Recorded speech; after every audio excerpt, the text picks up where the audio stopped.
Hi everyone, Chris Natsky here with Black Belt Leadership Speaking and Coaching with your Mind of a Champion tip of the week. Today I want to talk about decisions. I was recently reading an article and said that the average human being makes over 35,000 decisions per day. 35,000. And they range all the way from what are you going to eat for breakfast in the morning and what are you going to wear to work that day, all the way to real life-altering decisions in our relationships, in our business, and in our health and well-being. And the other thing too about decisions is that as leaders, that is one of the key pieces that makes us a strong leader. In fact, I was recently reading an article in Forbes magazine where it identified the top 8 qualities of a decisive leader, and number 5 was being decisive, making empowered decisions. Now, I don't know about you, but oftentimes I can get caught in analysis by paralysis. I'm trying to think so much about what the right decision is to make in a business situation, a relationship situation, a health situation, whatever the case may be. And what I find is that oftentimes, in fact, almost every time, is when I finally make a decision. That's when everything starts to align. And it doesn't mean that it was the right decision, but what it means is when I'm finally put my focused energy and attention to it, and I basically cut off, which is what the root word of decision means. It means to cut off all other aspects, all other things to consider. Then energy begins to flow in that direction. Doesn't mean it was the right decision. It just means it was a decision that I decided to make, and that's where all the energy goes. In fact, William Hutchinson Murray says, until one is committed, there is hesitancy. The moment one definitely commits oneself, then providence moves too. So think about that and think about where you might be having difficulty in making decisions because you're afraid of what the outcome might be. I know that I do that too, but when you've made that decision, how things have opened up for you. It made me think about a situation several years ago when I first opened up my martial arts studio. And I was starting a new business, and for those of you that have gone off on your own and done a business, you can probably relate to just the feeling of angst and anxiety and excitement that's going on while that's happening. I distinctly remember one afternoon, I was standing in my office getting ready to teach class, and I looked through the plexiglass window between my office and the training floor at the martial arts studio, and I saw about 3 kids warming up, getting ready for class that day. Now, they were having a good time doing their warm-up and getting ready for class. I really wasn't in a good state. I was in the beginning of opening up the business, and I had all these irrational fears about not making the amount of money that I needed to make, and I'm literally in the office with my knees shaking, wondering if I'm going to make my numbers that month, which quite honestly was a totally irrational fear, but that's the place where I was at. And then something hit me. I was like, those parents are paying me each month to teach their children and decision making and being empowered and overcoming obstacles. That's what they're paying me to do, and yet I'm sitting in here with my knees knocking. So I made a decision that day. I said, you know what, from this day forward, regardless of the number of students I have in my class, I'm going to treat it as if there are 20 students in the class. I'm going to come with that same energy, that same amount of excitement if I were to have a class of 20, even if I had a class of 3 or 5 or 10. I'm going to come with that energy. I made the decision to do that. Well, as soon as I made that decision, things transformed. Students started, it seemed like, just flocking to the school, and within a year, I had over 200 students at that location. And to put in perspective, the average martial arts studio at that time had about 80 students in it across the country, and over 500 students at that location. So the idea there was I made a decision.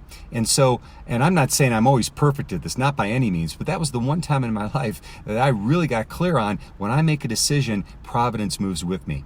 So I've got for you today 4 keys that I think are important for all of us to remember. I know ones that I'm going to continue to remember when I'm worried about making decisions, and the power of making those empowered decisions that carries forward.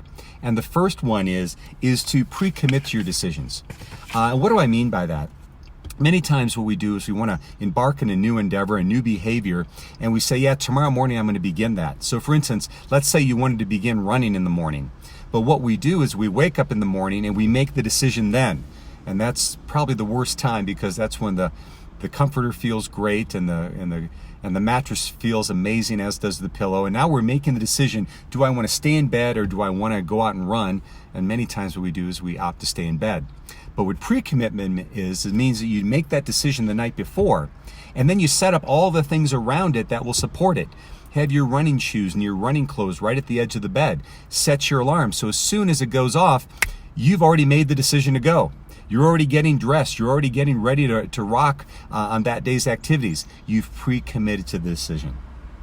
Number 2 is to trust your decisions.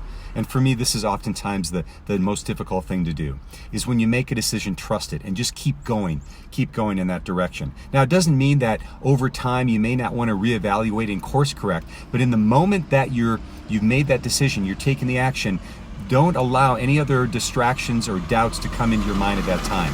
Go for it. I had a teacher tell me one time that 100% is easy, but 99%'s a bitch. If you have that 1% wobble in the way that you're looking at life and the way you're looking at your decisions, what that can have a tendency to do is just get you and drain your energy. But if you have 100% commitment in terms of where you're going and you don't allow that to distract from you, you can go big places. My good friend Teresa Byrne often says that the kryptonite to any superhero is doubt. So I'm going to challenge all of us today is, what are some of those doubts that we can let go of so we can really tap into our superhero powers and trust our decisions? Number 3 is to celebrate our decisions. When things go well and we've had a great experience in something and we've gotten to where we want to be, stop and celebrate. Oftentimes we're so focused on going to the next thing, we don't take time to celebrate. And we don't take time to evaluate the decisions that we made to get ourselves there. And when we do that and we have a positive experience, then what it can be is it can be a means of creating confidence on an ongoing basis with us the next time we have a challenge or a goal that we want to reach. So celebrate your decisions. And then finally, and probably most importantly, when things don't go well, forgive your decisions. I know I can be my own biggest critic, and I'm sure that's the same for you.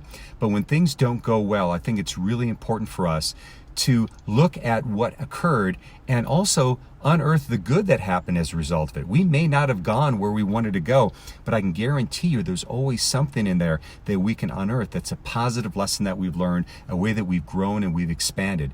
And to be able to forgive ourselves for those decisions where maybe things crash and burn is one of the most important things we can do in order to move forward in our strength and our power to move on to our next endeavor. So there you have it. There's my take on decisions today. And what I would hope that all of us do is this week is go ahead and lean into a decision and make a decision that you maybe been putting off. Because you never know that maybe the only thing that's holding you back is not the things on the outside, but the things that are going inside of us where we're doubting ourselves and we're afraid of making that next step.